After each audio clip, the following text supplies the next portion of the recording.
Buen día, jóvenes. Hoy día vamos a iniciar el capítulo 10, que es la parte de genética bacteriana. Creo que he podido hacer alguna instalación un poco mejor para que sigamos aprovechando el texto base, ¿no? El Brock de microbiología, y avancemos con este capítulo. Posteriormente veremos la parte de genética viral. Todavía no he empezado a corregir los exámenes. Yo creo que la próxima semana, el viernes, ya les podré enviar las notas a través de la vía que estamos usando, ¿no? Bueno, entonces este capítulo es relativamente más largo que el anterior. Ya no es un capítulo de repaso, ¿no? Sin embargo, varios conceptos de este programa que está, o este contenido, perdón, que está acá en el índice, sí, vamos a desarrollar y vamos a hacer énfasis sobre todo en muchos conceptos, ¿no? Principalmente, ¿por qué? Porque cuando ustedes ya lean bibliografía más especializada, reviews, papers, artículos relacionados obviamente con la parte bacteriana, es importante que tengan muy claras las definiciones, ¿no? Y cuáles son los procesos, ¿sí? Me refiero a esto, ¿no? Y también que conozcamos algunas técnicas de genética bacteriana que se han usado para justamente analizar el contenido genético de estos microorganismos, ¿no? Todo esto. Y también las técnicas in vitro, vale decir, las técnicas que actualmente se están desarrollando. Estas son, digamos, las técnicas básicas. Hoy día, recordemos, esta edición del libro no es la más actual, pero hay muchas técnicas que se han ampliado respecto a estas que vamos a ver nosotros. Muy bien. Por ello, considero muy importante que, en primer lugar, podamos darle una miradita al glosario, ¿no? Y podamos después comparar, ¿no? Si realmente tenemos los conceptos muy claros. Ya en este capítulo, sobre todo en la evaluación, yo les voy a pedir que hagan un buen repaso a estas definiciones que se están dando, ¿no? Y que obviamente van a ir siendo ampliadas en el libro. ¿Ya? Bueno, vamos a empezar con el tema de mutación. Aquí han puesto en el libro mutación y recombinación, aunque el tema de recombinación está muy posterior a esto, ¿no? Primero vamos a hablar de mutación. Entonces recuerde que mutación se considera como un cambio genético en un individuo en una población. Obviamente, sabemos por los conceptos de biología que las mutaciones son usualmente perjudiciales y no letales. Es decir, en una población donde todo está funcionando muy bien, ¿no? La población está muy bien adaptada al entorno, etcétera, aquel individuo que varíe, ¿no? Generalmente lo va a hacer en términos de tener una desventaja frente al resto, ¿no? Las proteínas estaban funcionando muy bien y hay una variación y una proteína ya no deja de hacer el papel que cumplía, pues eso le significa una desventaja a ese organismo. Sin embargo, de vez en cuando, ¿no? Puede haber alguna mutación favorable. Entonces ese organismo adquiere una ventaja respecto al resto y obviamente con el tiempo, si la presión selectiva lo permite, esa mutación se va a incorporar en toda la población, ¿no? Y en realidad ya no estamos hablando de mutación, sino estamos hablando de evolución, ¿sí? Bueno, en algunos casos en microbiología, en bacteriología concretamente, es relativamente fácil, digamos, detectar una mutación, ¿no? Incluso a simple vista, ¿sí? Es decir, fenotípicamente, ¿no? Incluso en un medio de cultivo, ¿no? Podemos tener alguna particularidad en las colonias, ¿no? Que no son iguales que el resto, o que la colonia adquiera un diferente color, una diferente consistencia, etcétera, ¿no? Recuerden ustedes aquel clásico experimentos de Avery donde se trabajó con neumococos, ¿no? Los neumococos de colonia lisa, ¿sí? Que eran los patógenos, y los neumococos de colonia rugosa, que eran los no patógenos. Evidentemente, a simple vista no se podía dar cuenta de aquello, pero la mutación implicaba algo más, ¿no? Es decir, la pérdida de una patogenicidad y la subsistencia de la patogenicidad. Esos experimentos, recuerdan, ayudaron mucho a definir que el DNA era el principio transformante en la genética.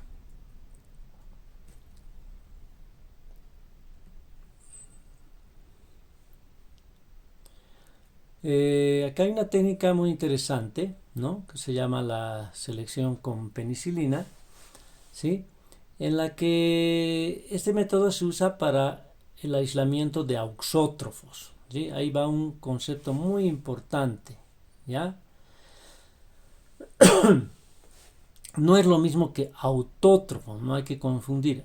Autótrofo, por definición, es un organismo que es capaz de sintetizar por sí mismo las macromoléculas importantes, ¿sí? Vale decir, en bacteriología, ¿de qué estaríamos hablando? Estaríamos hablando de bacterias que son capaces de crecer en un medio mínimo, ¿sí? Medio mínimo, ya lo habíamos visto en las clases presenciales, es un medio que está constituido por moléculas sencillas, ¿no? A partir de las cuales la bacteria va a poder construir todo lo que necesita. ¿Cuáles son esas moléculas sencillas? Recuerden, ¿no? Estamos hablando principalmente de una fuente de nitrógeno. Normalmente se utiliza cloruro de amonio o sulfato de amonio, ¿ya? Luego hay una serie de otras sustancias, como una fuente de glucosa también sencilla, en este caso, una fuente de azúcar. En este caso lo que más se utiliza es la glucosa. Sin embargo, se pueden adicionar algunos otros azúcares en caso de que la cepa sea muy capaz de utilizar esos azúcares, o por lo contrario, sea muy exigente en utilizar un azúcar en concreto, ¿sí? Luego lo demás, digamos, está dado para estabilizar el medio, ¿no? Por ejemplo, los fosfatos, ¿no? Un fosfato ácido y un fosfato básico, para poder estabilizar el pH del medio de cultivo, ¿sí? Después se añade cloruro de sodio, que estabiliza la presión osmótica, ¿sí? Luego se añaden algunas sales, principalmente con iones divalentes, ¿no? Principalmente zinc, magnesio, calcio, ¿sí? Entonces, esas bacterias con esa capacidad prácticamente absoluta de poder sintetizar todo, ¿no? Se llaman autótrofos. O también acá en bacteriología se puede utilizar otro nombre que se llama protótrofos, ¿sí? Ahora bien, si en esa población ocurre una mutación y aparece un mutante que no es capaz de sintetizar algo, no estamos diciendo no es capaz de sintetizar nada, o no sintetiza muchas cosas. En ese caso estamos hablando de los seres heterótrofos. Pero cuando hablamos solamente de la pérdida de la capacidad de síntesis de algo en concreto, ahí sí estamos hablando de auxotrofía. ¿Por qué auxotrofía? Auxo quiere decir auxilio, ayuda, ¿no? Quiere decir que para que este organismo crezca normalmente debemos adicionar a ese medio de cultivo la sustancia que no es capaz de sintetizar. Usualmente nos estamos refiriendo sobre todo a la síntesis de aminoácidos, ¿ya?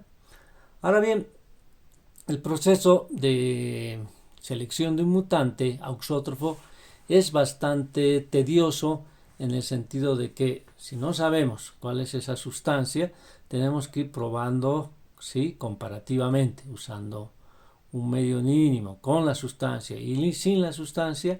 Tenemos que ir testeando, ¿no es cierto?, cuál de los aminoácidos en cuestión es el implicado en la auxotrofía, ¿no? Y eso puede tomar bastante tiempo. Sin embargo, ingeniosamente, como dice acá, ¿no?, un método ingenioso, ¿sí?, se desarrolló ya hace mucho tiempo utilizando la penicilina, ¿sí? La penicilina, recuerden ustedes, es un antibiótico que inhibe la síntesis de la pared bacteriana. Entonces, ¿cómo se utiliza esto? Supongamos que nosotros, como lo podríamos hacer en laboratorio, ojalá lo podamos hacer, es tomar una población de bacterias protótrofas, ¿sí? O autótrofas, como ustedes quieran entenderlo, ¿ya? Es decir, que son capaces de sintetizar todo y someterla a un mutágeno. Nosotros en laboratorio usamos, para no tener problemas de luego qué hacemos con el mutágeno, cómo lo eliminamos, etcétera, usamos un mutágeno físico, la luz ultravioleta, ¿ya? Entonces vamos a usar la luz ultravioleta, ¿sí?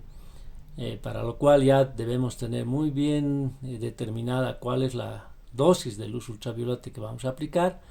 Por eso nuestra primera práctica, que lastimosamente no la pudimos desarrollar, estaba en preparación, fue sobrevivencia a la luz ultravioleta, ¿no? Para determinar qué población, qué dosis de luz ultravioleta es necesaria para que subsista solamente entre un 0,1 y un 0,01% de la población inicial, ¿sí?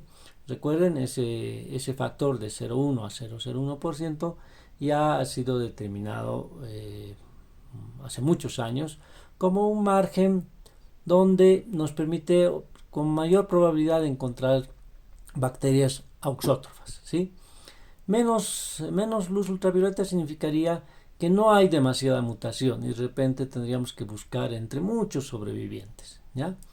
Y si nos pasamos, ¿no? Es decir, si la dosis de luz ultravioleta es muy alta, tenemos el peligro de que podemos provocar mutaciones no solamente para un factor, sino para varios, ¿no? Entonces, que podamos encontrar en concreto lo que estamos buscando, pues también va a ser complicado, ¿ya? Entonces, en este método de selección con penicilina, ¿sí? Lo que se hace es someter la población bacteriana a la mutación por un tiempo ya establecido, que lo vamos a determinar con la primera práctica, ¿ya? Y luego a esa población sobreviviente, ¿sí? Agregarle penicilina, ¿ya? Aquellas células que no mutaron, es decir, que son todavía autótrofas, ¿sí? Van a querer crecer, ¿no es cierto? Es decir, van a empezar a querer multiplicarse, pero para multiplicarse obviamente tienen que sintetizar su pared. Entonces ahí la penicilina las va a matar, ¿no? Porque la penicilina inhibe el desarrollo de la pared, ¿no? En cambio, las que se sufrieron una mutación que hace que no puedan sintetizar algún factor, estamos hablando nosotros de seleccionar auxótrofos para aminoácidos, ¿sí? Como no son capaces de sintetizar determinado aminoácido, no van a poder crecer, ¿ya? Entonces pero tampoco van a morir, ¿no? Porque la penicilina solo actúa durante el desarrollo de la pared, entonces tampoco van a morir, ¿sí? Si nosotros dejamos actuar a la penicilina un tiempo prudente, ¿no? Vamos a tener muchas bacterias muertas, ¿no es cierto? Porque no mutaron, y las que mutaron van a estar latentes. Luego obviamente debemos eliminar la penicilina del medio y ahí recién hacer las pruebas de selección. Es decir, lo que estamos haciendo es eliminar a todas aquellas bacterias entre las que tendríamos que buscar a la que es auxótrofa, ¿no? Entonces de esa manera, digamos, la población total en la que debemos buscar al mutante ha disminuido sustancialmente, ¿sí?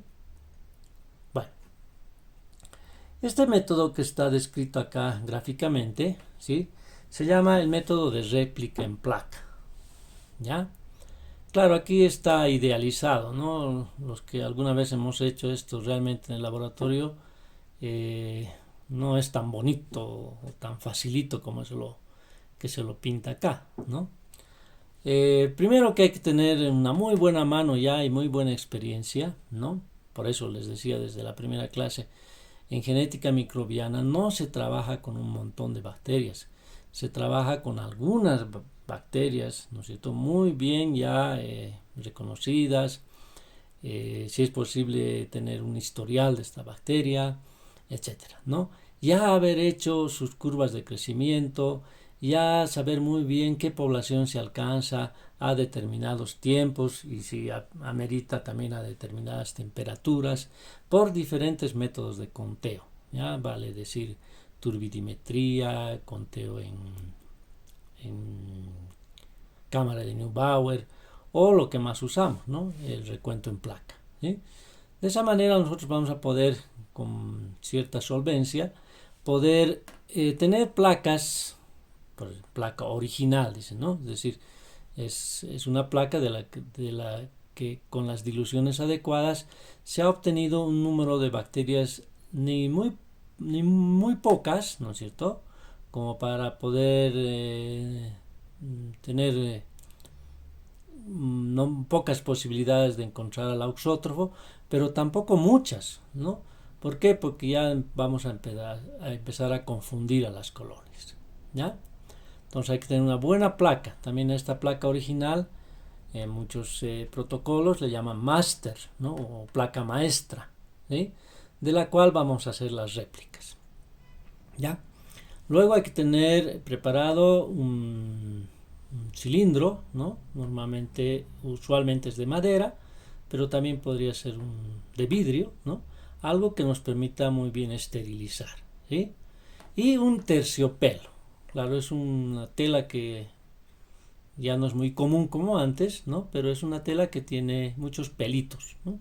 Así, y muy menudo, pero firmes, no son como las frazadas, ¿no? Que se doblan fácilmente los pelos, sino es un pelito muy firme, ¿ya? Entonces un cilindro de madera cubierto con terciopelo y todo esto esterilizado, ¿sí? Este cilindro con el terciopelo se apoya en la placa original. Obviamente que hay un detalle que no está, que tiene que estar marcada. Esta caja tiene que tener una seña. Normalmente con un marcador indeleble se hace una línea acá, ¿no? Y en el cilindro también, ¿sí? Entonces se hace coincidir la línea con la línea y ya tenemos el punto de referencia, ¿no? La línea de referencia, ¿ya? Entonces se apoya, no demasiado fuerte, pero tampoco demasiado suave, el cilindro sobre la placa, de tal manera de tener una impresión de cada colonia, ¿sí? Y luego con esta impresión se van probando, ¿no? Las colonias donde se desea elegir. En este caso lo que están haciendo solamente es testear, ¿no? ¿Cuál colonia sería auxótrofa? ¿Ya? O cuáles colonias serían auxótrofas. ¿Estamos? Es decir, se toma la impresión y se apoya primero en un medio mínimo, ¿ya? Y como control se apoya también en un medio completo, ¿ya? Y luego se incuba y se comparan las cajas, ¿no? Obviamente, si la impresión fue buena, fue bien hecha, todas estas colonias tienen que tener su copia acá, igualita, en el mismo lugar, en el mismo orden, etcétera, etcétera. Si en esta placa faltase alguna, por decir esta, ¿no? Creo que está igualita la figura, digamos esta, ¿no? Que no estuviese acá, significaría que no hice una buena impresión. Entonces esa no la tomo en cuenta en el conteo de colonias. Ahora, si todas están acá, supongamos, todo está bien, y acá me faltan algunas, ¿no? Yo tengo el testigo de que mi impresión estaba bien hecha, es decir, he apoyado bien acá, ¿sí? Por lo tanto, y acá, ¿no? Por lo tanto, las bacterias han crecido. Si me falta alguna, es que estas no están creciendo por alguna razón, ¿sí? En este caso, no conozco cuál es la razón, ¿ya? Solo sé que es auxótrofa, ¿sí? Nosotros, con cierto trabajo, podríamos complementar ya en la búsqueda, ¿no? Por ejemplo, ver si alguna es auxótrofa para metionina, por decir algo, ¿no? Entonces, en ese caso tendremos que hacer medio mínimo con metionina, ¿no? Es decir, aparte de estas dos cajas, tener un medio mínimo con metionina, ¿no? Hacer los sellos, ya, medio mínimo, primero, ¿no? Con metionina después, ya, y luego al medio completo, ¿no?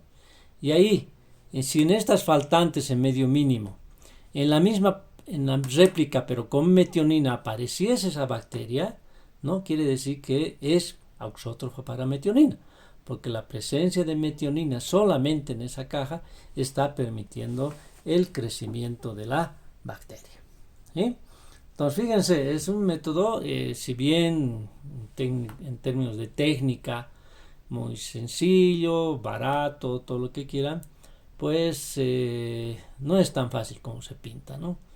¿Por qué? Porque las tasas de mutación son muy bajas, ¿ya? Entonces, si bien nosotros estamos eliminando con la penicilina todas aquellas bacterias que no han mutado, pues entre las que han sobrevivido también nos quedan muchas, ¿no? Por ejemplo, un 0,01% de sobrevivientes de 10 a la 9 bacterias por mililitro significa el 10% sería 10 a la 8, el 1% 10 a la 7, el 0,1 10 a la 6 y el 0,01 10 a la 5, y 10 a la 5 son 100.000 bacterias por mililitro, ¿sí?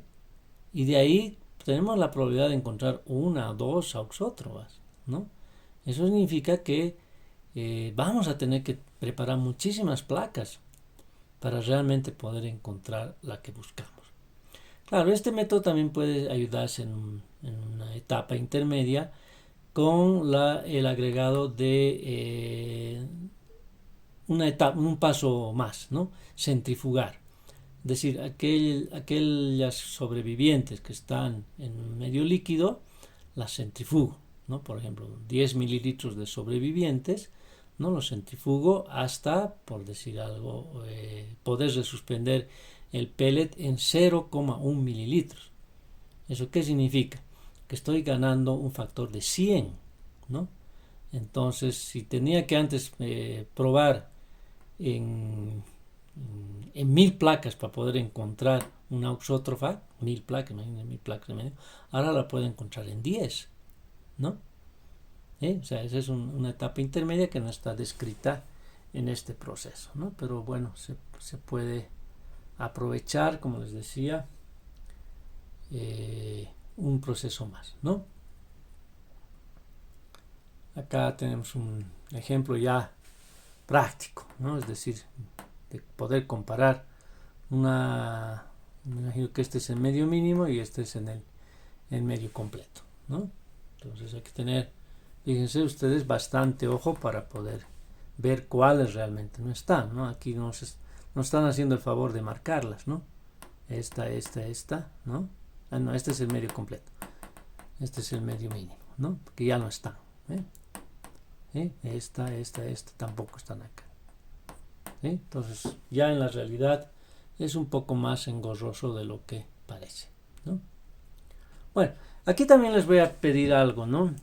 En este capítulo, más que ver las preguntas de repaso para la evaluación, yo les voy a pedir que le pongan mucha atención a la revisión de conceptos, ¿no? Manteniendo lo que decíamos, en este capítulo lo que tenemos que tener muy claro al final son los conceptos de la genética bacteriana para poder avanzar en lecturas más especializadas o más profundas, ¿ya? Aquí vamos a entrar al tema de bases moleculares de la mutación y vamos a empezar hablando de la sustitución de pares de bases, ¿no? Pequeña figura, ¿sí? Lo voy a reducir un poquito.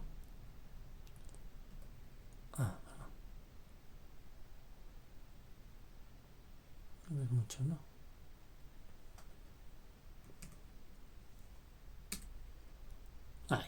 Ya. Acá tenemos esta figura, ¿sí? Que nos va a aclarar mucho estos conceptos de mutación por cambio de sentido, mutación sin sentido, mutación silenciosa y lo que llamamos tipo silvestre o wild type, ¿no? O cepa salvaje también, que se utiliza mucho esa terminología, ¿ya? Ahí está. Bueno, supongamos que tenemos una secuencia de DNA, ¿no? Donde un triplete, ¿sí? Es TAC, su complemento ATG, ¿ya? Esta secuencia, ¿sí?, en la replicación normal, vale decir, cuando esto se copia correctamente, ya obviamente se copia la misma secuencia. Con la transcripción se da lugar a la formación del RNA, entonces aquí estamos hablando de RNA ya, ¿no? Y pues, obviamente el complemento de ATG es UAC, ¿sí? Que si nosotros nos remitiésemos al código genético, esa tablita que hemos visto en el anterior capítulo, pues este codón es el que lleva o que codifica la tirosina, ¿no? Vale decir, el tRNA que lleva la tirosina, ¿sí?, o el aminoácido tRNA de la tirosina, tiene como anticodón el UAC, ¿no? Entonces se va a incorporar la tirosina, ¿ya? Entonces a esa secuencia que está a partir de la normal, digamos, de la original, le llamamos proteína normal, ¿ya? Aquí voy a aprovechar para aclararles, ¿no? De repente algún momento se ve nuevamente en algún tema de genética, ¿sí?, cuando hablen del gen recesivo o del gen dominante. Cuando nosotros decimos gen dominante, estamos hablando de un gen que codifica a la proteína normal, la que funciona bien, ¿sí? Ahora, cuando hablemos de proteínas anormales, defectuosas, incompletas, ¿sí?, podríamos decir es el gen el que ha mutado, ¿no? Aquí hay una mutación, y ahora a esa proteína, o a ese gen, perdón, le vamos a llamar proteína recesiva, ¿ya? Obviamente, cuando hemos visto en algún momento en genética mendeliana dominante, recesivo, en esos casos, para poder captar bien los conceptos, ¿no?, porque obviamente en ese curso de biología todavía no teníamos mucho las bases de bioquímica, de biología molecular, hablábamos de color de ojos, ¿no? Ya, ojos cafés dominante, ojos verdes recesivo, ¿sí? O tipo de pelo, tipo rizado dominante, lacio recesivo, ¿sí? Y ahí no podemos decir, pues el que tiene pelo lacio es defectuoso, ¿no? Obviamente, ¿ya? Pero esos son cosas que vemos, ¿no es cierto?, que han ayudado en su momento, obviamente, a poder definir o establecer los principios de la transmisión de los organismos de reproducción sexual, ¿no?, los principios de Mendel, ¿ya? Pero indirectamente, si hablamos de algunos genes, así que vemos, también estamos hablando de los restos de otros genes que solamente de repente los podemos ver a nivel molecular. Y ahí sí ya hablamos de dominante, bien, ¿no?, normal, recesivo, defectuoso, incompleto, ¿sí? Bueno, entonces recuerden, ¿no? Aquí tenemos la proteína normal. Aquí hay mutación, ¿sí? Algún método de mutación que nos provoque un cambio de base, ¿sí? Cambio, recuerden, es sustitución de base, ¿no?, una base por otra. Entonces supongamos que la mutación ha llevado, ¿no?, a que obviamente haya un cambio de base acá, ¿no? Una adenina, ahora tenemos una timina, ¿sí? Donde teníamos una timina y una adenina, ¿sí? Ahora, cuando se le da a lugar la transcripción, pues tenemos el codón de la asparagina, ¿sí? Un aminoácido diferente, ¿no? Lo que nos da una proteína, ¿sí?, pero defectuosa, ¿no? Donde había una tirosina hay una asparagina. Ahora, ¿cuán defectuosa? Esto va a depender, ¿no es cierto?, de la naturaleza del aminoácido. Si estamos cambiando un aminoácido ácido por otro ácido, de repente no es tan grave, ¿no? Si estamos cambiando un aminoácido polar por otro polar, de repente no es tan grave, ¿ya? Pero si, por ejemplo, en el caso de la polaridad, que es lo más patente, ¿no? Si nosotros tenemos un aminoácido polar, ¿sí?, que usualmente va a ocupar en la estructura terciaria de la proteína una posición muy externa, es decir, en contacto más con el medio, con el agua, ¿no? ¿Sí? Porque polar con polar, ¿no? El agua es polar y ese aminoácido polar pues hace que se ubique en una posición más externa. Y si hubiese cambiado por un aminoácido apolar, pues ese aminoácido apolar no va a compatibilizar con el agua. Y de cierta manera va a obligar, ¿no es cierto?, a que toda la estructura, o una parte importante de la estructura terciaria de la proteína vaya a sufrir un cambio muy grande. ¿Sí? Va a haber un cambio conformacional muy grande. Y obviamente eso puede llevar a que esta proteína defectuosa, las dos son, ¿no? Pero la que ha cambiado un polar por una polar va a ser mucho más defectuosa. ¿Sí? Entonces no es solamente el cambio, sino qué tipo de cambio se da, ¿ya? Comparativamente entre aminoácidos. Y repito, lo más perjudicial tal vez es los polares por apolares o viceversa, o lo que llamamos hidrofílicos por hidrofóbicos. ¿Sí? Bueno, otro ejemplo. ¿Sí? Esta es una mutación, perdón, antes de cambiar. Esta es una mutación por cambio de sentido. ¿Ya? O sea, hay la proteína, pero ha cambiado de sentido, ¿no?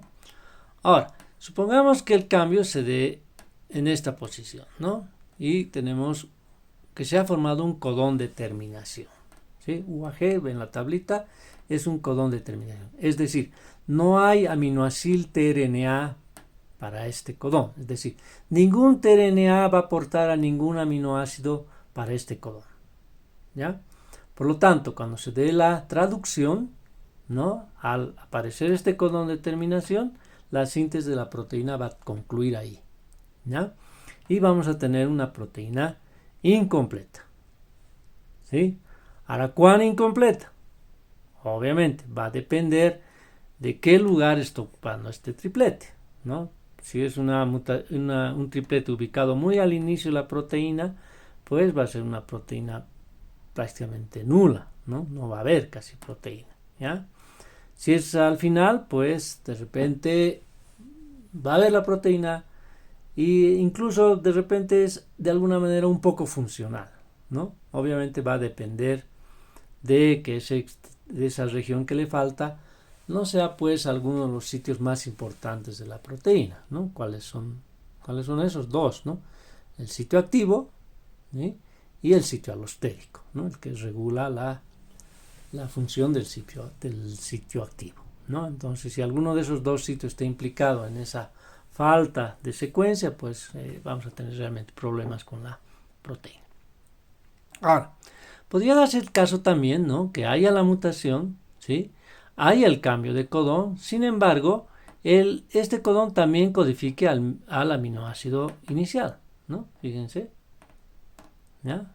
El UAC codifica la tirosina y el UAU también codifica la tirosina, ¿no? Entonces vamos a tener una proteína normal. Hay mutación, pero la proteína es normal, ¿no? A esto se le llama mutación silenciosa, ¿ya? ¿Cuál es la única manera de llegar a detectar este cambio? Pues la secuenciación, no hay otra, ¿no? Nosotros vamos a podernos darnos cuenta de que ha habido una mutación en la secuencia inicial de DNA solamente si secuenciamos base por base y detectamos este cambio en el tercer par de bases. ¿Sí? Bueno, voy a ir haciendo algunos cortes de rato en rato para poder acomodar mucho mejor la figura o el texto que corresponda, ¿ya? Así no están esperando a ver. Y ahorramos un poco de tiempo, sobre todo para ustedes, ¿no?, que son los que tienen que descargar el video, ¿sí? Bueno, aquí, perdón, vamos a hablar ya de otro tipo de mutación, que es la mutación por desfase, ¿no? Entonces, fíjense, acá tenemos una secuencia de DNA, ¿sí? No sé por qué han usado el verde que se ve tan mal, ¿ya? Pero bueno, hay una secuencia, la normal, digamos, ¿no?, ¿sí?, que codifica a 3 codones. Esto es RNA, obviamente, ¿no? Está la presencia del uracilo, que es propio del RNA. Y acá no interesa mayormente el producto, ¿sí? Bueno, esto es lo normal. ¿Qué pasa si hay una inserción? Vale decir, se incorpora a la secuencia un par de bases, ¿ya? se ha metido este par de bases CG, ¿ya? Y se da la transcripción. Obviamente, como se va leyendo de A3, ¿no? El primer codón está bien, no es afectado. El segundo ya sí, ¿no? El segundo sí, y obviamente de ahí para adelante todos van a estar cambiados. ¿Ya? ¿Estamos? Bueno. Lo al revés, ¿no? Si en vez de haber una inserción hay una delección o deleción, ¿sí? Se ha perdido un par de bases, ¿no? Entonces, en este caso, por ejemplo, el primero también está bien, no fue afectado, pero ya el segundo y de ahí en adelante también va a estar cambiado. ¿Cuál es la consecuencia de estos cambios, ¿no? Lo peor que puede ocurrir es que obviamente debido a un cambio de estos aparezca un codón de terminación, ¿sí? Si es antes, peor, ¿no? Es decir, la proteína va cortada ahí, ¿ya? Si es más lejos, bueno, por ahí tenemos alguna proteína relativamente funcional, ¿sí? Bueno, si no fuese ninguno de los casos, ¿ya? Va a haber una proteína, ¿no? Va a haber una proteína, pero muy diferente, ¿sí? ¿Cuán diferente? Mientras más antes haya sido la inserción o deleción, ¿no? Más será la región cambiada, ¿ya? Mientras más tarde ha sido la inserción o deleción, o más lejos, como quieran interpretarlo, pues la proteína será más parecida a la inicial, ¿no? Entonces esto también es bastante relativo. Acá hay dos conceptos también que los van a ver, leanlos con cuidado, ¿no? Las translocaciones, sí, que en los que pedazos de DNA cromosómico pueden migrar a otro lugar, ¿no? Incluso en organismos eucariotes estamos hablando de translocación de brazos de cromosomas o regiones de los cromosomas, ¿sí? Y las inversiones en las que pedazos de DNA se dan la vuelta, ¿no? Entonces, esto obviamente tiene sus mecanismos moleculares, sobre todo debido a la recombinación, ¿no? Que hace que regiones homólogas, no idénticas, ¿no? Homólogas, o donde hay regiones repetitivas, pues sean mucho más susceptibles a estos fenómenos de inversión, ¿ya? Acá vamos a ver un poquito de velocidades de mutación, aunque hay un error bastante, no grave, pero sorprendente en el libro, ¿no? Dice un gen típico tiene unos 100 pares de bases. Eso es imposible, ¿no? Porque con 100 pares de bases haríamos solamente 33 codones. Por lo tanto, 33 aminoácidos. Y eso ya ni siquiera alcanza a la categoría de proteína, ¿no? Se queda en un péptido, ¿ya? Entonces aquí falta un cero, ¿no? Y también es lógico, ¿por qué? Dice, los errores en la replicación de DNA ocurren a frecuencias de entre 10 a la 7 a 10 a la 11, es decir, una bacteria de cada 10 millones o incluso de 10 a la 9 son 1000 millones, ¿no? De 100.000 millones de bacterias, ¿sí? Ahora acá está el error, ¿no? Y dice, por lo tanto, la frecuencia de estos errores de un gen sería de 10 a la menos 4 a 10 a la menos 8. Fíjense, entre 10 a la 7 y 10 a la 4 hay 3, o sea, 1000, ¿no? Entre 10 a la 11 y 10 a la 8 hay 3, también 1000, ¿ya? Entonces este número con certeza que es de 1000 pares de bases. Eso sí es posible, porque 1000 pares de bases nos dan 333 codones, ¿vale? Sí, 333 aminoácidos, que habíamos dicho es el tamaño promedio típico de las proteínas, ¿ya?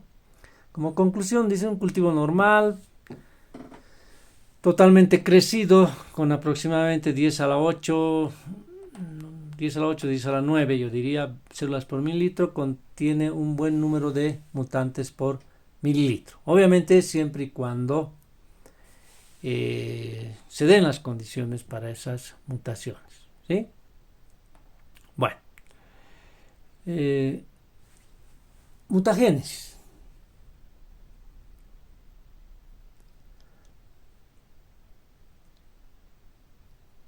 Los mutágenos químicos. Mutágenos químicos son aquellos que, obviamente por su naturaleza química, van a poder alterar a las bases, ¿no es cierto? Es decir, modificarlas químicamente, o bien también sustituir alguna base, porque las bases tienen sus análogos de base, es decir, bases muy parecidas que podrían comportarse como tales en el momento de la inserción en la cadena de DNA, ¿no? Acá hay una tablita muy bonita que la vamos a ver un poquito, ¿sí? Fíjense, ¿no? Análogos de base, lo que os decía, bases que se parecen, ¿no? A las adenina, timina, guanina, citosina, qué sé yo.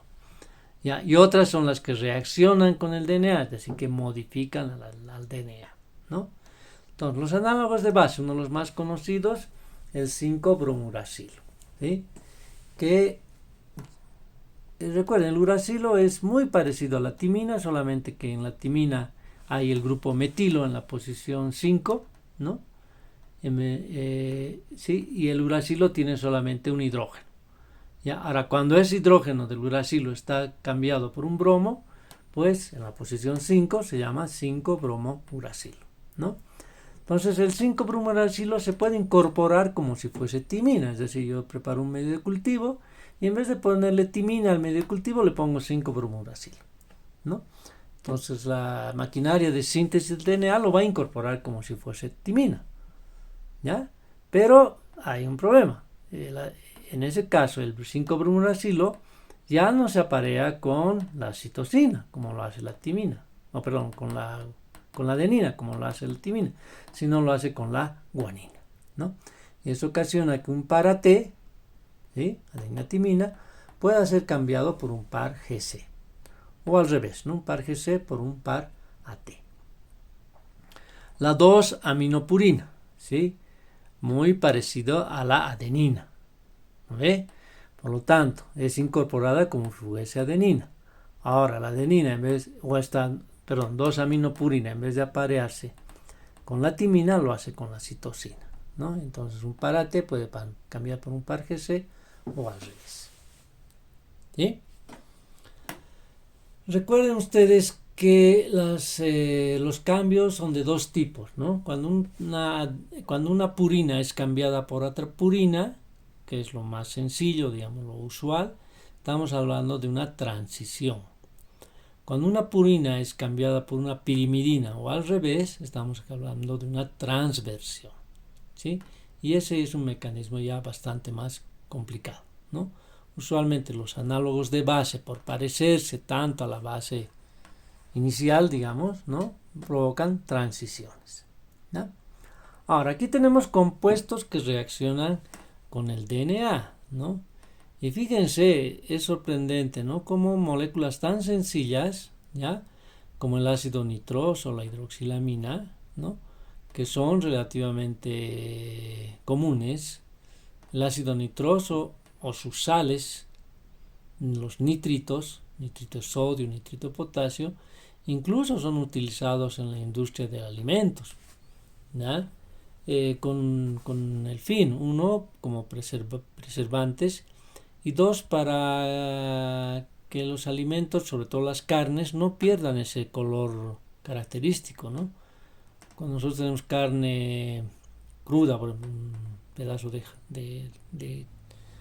carne de chancho, de cerdo, ¿sí? Rosadito, muy bonito, ¿no? Lo hacemos hervir o lo cocemos, se vuelve café, ¿no? Un color no muy agradable, digamos, ¿ya? Entonces, por ejemplo, el jamón no, jamón, bueno, hay varias formas de hacer jamón, pero digamos la forma más común, más barata, más rápida es hacerlo cocer, ¿no?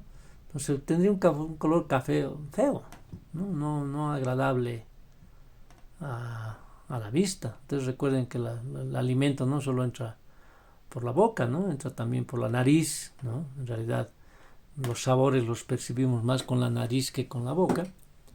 ¿Sí? Entra por los ojos, entra por el oído, si cruje o no cruje, si es crujiente, etcétera, ¿no? Entonces es bastante complicado ese tema. Entonces, para que la carne de cerdo no pierda ese color rosadito tan bonito y persista en los embutidos principalmente, no le añaden sales de nitrito, de ese nitrito de sodio y nitrito de potasio. ¿Ya?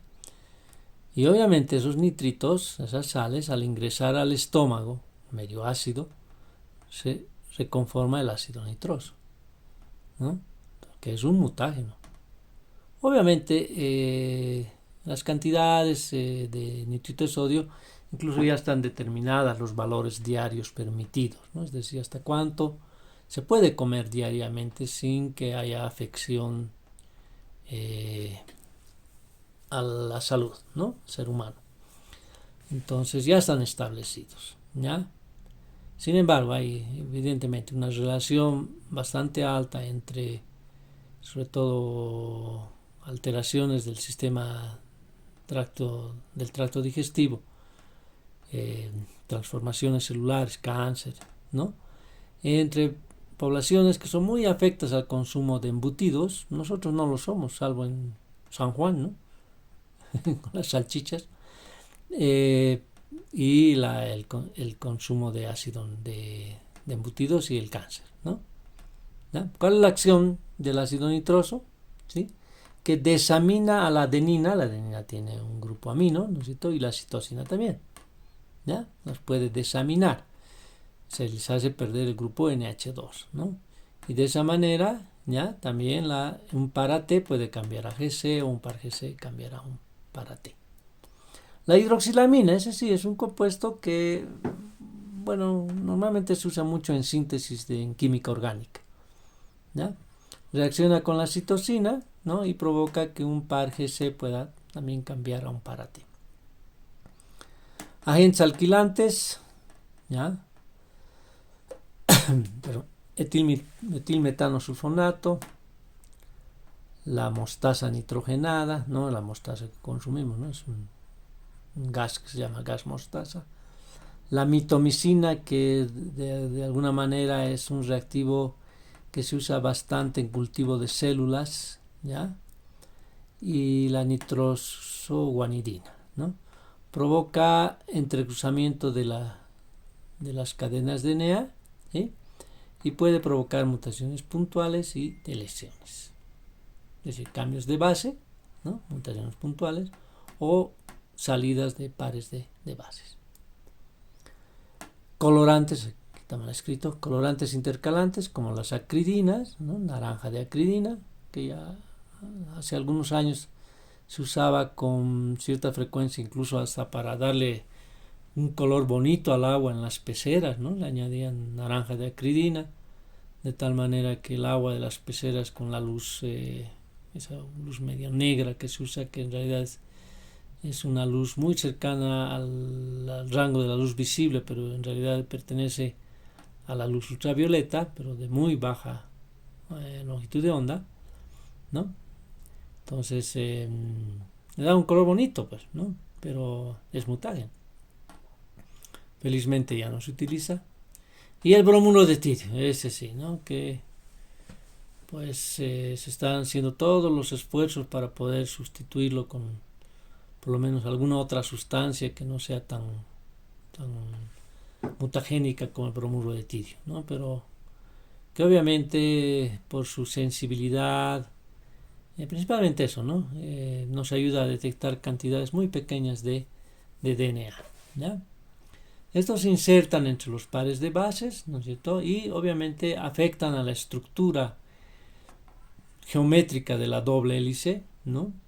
Al intercalarse ahí altera las medidas que tenemos muy bien definidas en la cadena de 34 Armstrongs por vuelta, 3.4 Armstrongs por cada base, ¿no? De distancia, 20 Armstrongs de diámetro, etc. Y eso es alterado, pues porque si bien son intercalantes, porque también son estructuras de 3 anillos, ¿no? O sea, lo que se parece mucho al apareamiento de purina con pirimidina, pues provocan microinserciones, es decir, que se metan pares de bases entre la cadena de DNA o se salgan pares de bases, ¿no? Y obviamente la que, digamos, de cierta manera es mucho más usada, estamos expuestos todos a ella, nos ayuda mucho en el tema de de descontaminación, etcétera, la luz ultravioleta, ¿no? La luz ultravioleta, sabemos, forma dímeros de pirimidina, ¿no? Normalmente hablamos de dímeros de timina, ¿no? Pero no solamente es de timina, podrían ser también de citosina, ¿ya? Ahora, a pesar de que los organismos vivos han desarrollado muchos sistemas de reparación, varios sistemas de reparación. ¿Por qué? Porque obviamente es el primer factor mutagénico al que ha estado expuesto desde el primer ser vivo. Ups.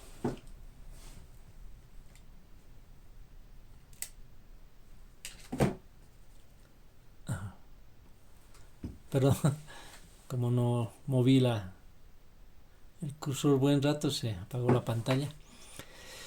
Decía como los organismos han estado expuestos como primer agente mutagénico a la luz ultravioleta, pues durante toda la evolución, ¿no? Se han ido desarrollando sistemas de reparación. O sea, no todo es malo, ¿no? Porque obviamente ha empezado a mutar hasta el primer ser vivo, pero gracias a ello también, aunque no exclusivamente, se ha dado lugar a la evolución, ¿no? Esas mutaciones favorables han permitido que las primeras células se vayan adaptando, ¿no? Y hayan sufrido cambios muy importantes desde el punto de vista bioquímico. ¿Se acuerdan? De heterótrofos, la aparición de autótrofos, de anaerobios, aerobios, de unicelulares, pluricelulares, etcétera, etcétera, ¿no? Eso obviamente ha sido complementado con los mecanismos de transferencia genética, es decir, la conjugación, la transformación, tal vez inicialmente más que la conjugación, ¿sí? Y la transducción, ¿no? Que también es un mecanismo que ha acompañado a las células desde hace mucho tiempo, ¿no? Hay virus muy antiguos, ¿no? Que han ido favoreciendo de alguna manera la transmisión de material genético entre los microorganismos principalmente, ¿sí? Bueno, y finalmente algo que sí es muy peligroso, ¿no? Son la radiación ionizante, ¿ya? De los rayos X, la radiación alfa, beta, gamma, etcétera, que puede provocar la aparición de radicales libres en el DNA y provocar rupturas en la cadena, ¿no? Lo que puede obviamente ocasionar muchos daños, ¿ya? De repente lo más letal de todo esto sea justamente la radiación ionizante. Acá tenemos un repasito de lo que significa la radiación electromagnética, ¿no? Desde sus niveles más bajos, ¿no?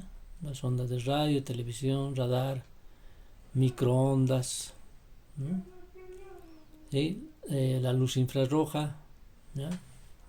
La luz visible, la luz ultravioleta, ahí nomás, ¿sí? Y ya de ahí en adelante tenemos rayos X y radiación ionizante. Bueno, en este libro se han omitido o dado por entendido sistemas de reparación de los dímeros de timina, como son, ¿se acuerdan? La fotoactivación, en la que al mismo tiempo que la luz ultravioleta, sobre todo cuando hablamos de luz solar, luz ultravioleta, está acompañada obviamente de la luz visible, es la luz visible la que activa el sistema de fotoactivación, ¿no?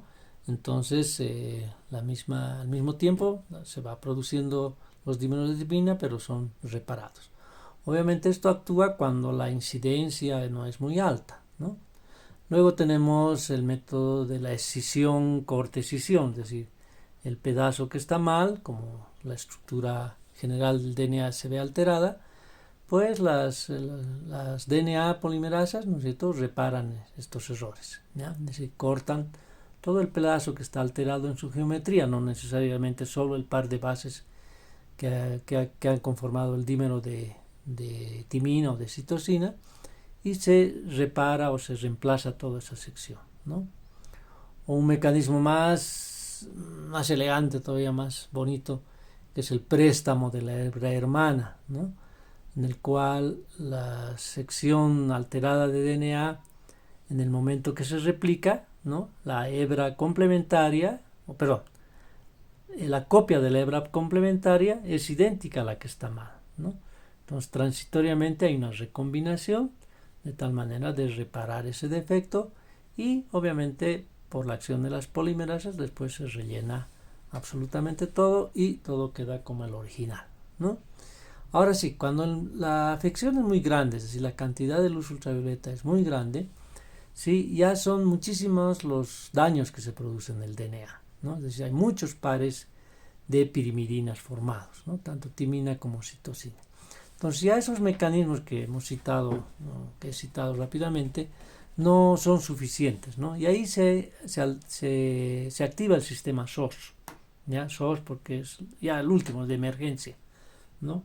Que evidentemente, si bien puede reparar, pues puede provocar mutaciones, es decir, como que diríamos, mejor mutado que muerto, ¿no? Entonces puede rellenar prácticamente o reparar los errores como sea, ¿no? Acá, ¿no? Propenso error, ¿no? Y ahí participan dos enzimas muy importantes, ¿no? La proteína REC, que de repente biológicamente es una de las más importantes, REC de recombinación. O sea, no solo está metido en esto, sino en todos los mecanismos en los que haya posibilidad de que un segmento de DNA se empareje con otro, puede hibridizarse, puede reemplazarse, etcétera. Está presente la proteína REC, ¿ya? Por eso se llama proteína de recombinación. Funciones, fíjense, no es una, ¿no? Son varias. Funciones normales de REC-A, ¿ya? Es decir, provocar esas sustituciones de cadenas parecidas, etcétera. Sin embargo, también tiene que ver con los mecanismos de reparación, ¿sí? Esta proteína, ¿sí? Regula, ¿no? A la proteína LEX, ¿ya? Es decir, cuando la actividad, la proteína REC está bien, inactiva a LEX, ¿sí? Inactiva a LEX. Por lo tanto, cuando el daño de DNA induce a la actividad proteica de LEX, ¿no es cierto? ¿Sí? El gen LEX se expresa, ¿ya? Y se expresa activando las proteínas de reparación, ¿sí? Una de ellas, obviamente, es REC también, ¿no? O sea, es como un ciclo, ¿no? REC regula LEX y LEX regula REC, ¿ya? La normal. Cuando hay demasiado daño, ¿sí? O más daño, se activa pero la reparación correcta, es decir, todo anda bien. Pero cuando ya es demasiado el daño, ¿no es cierto? ¿Sí? Se activa una proteína, ¿ya? También de reparación, pero que induce a error, es decir, coloca cualquier base donde sea, ¿sí? Entonces, fíjese, es bastante complejo, ¿no? Y es por esto el que el sistema de reparación puede llevar a la formación de mutágenos, ¿sí? No simplemente el hecho de haberse cambiado o provocado, perdón, no cambiado, sino provocado la formación del dímero de timina, ¿sí? Sino por la activación del mecanismo de reparación, ¿ya? Entonces, por eso les decía, ¿no? Cuando nosotros hacemos la curva de sobrevivencia, si exageramos en la cantidad de DNA, es posible que tengamos demasiadas mutaciones en una proteína, en una bacteria que está viva, ¿no? Pero tiene muchas mutaciones. Entonces, de repente no vamos a poder detectar, o nos va a ser muy complicado detectar la auxotrofía que estamos buscando.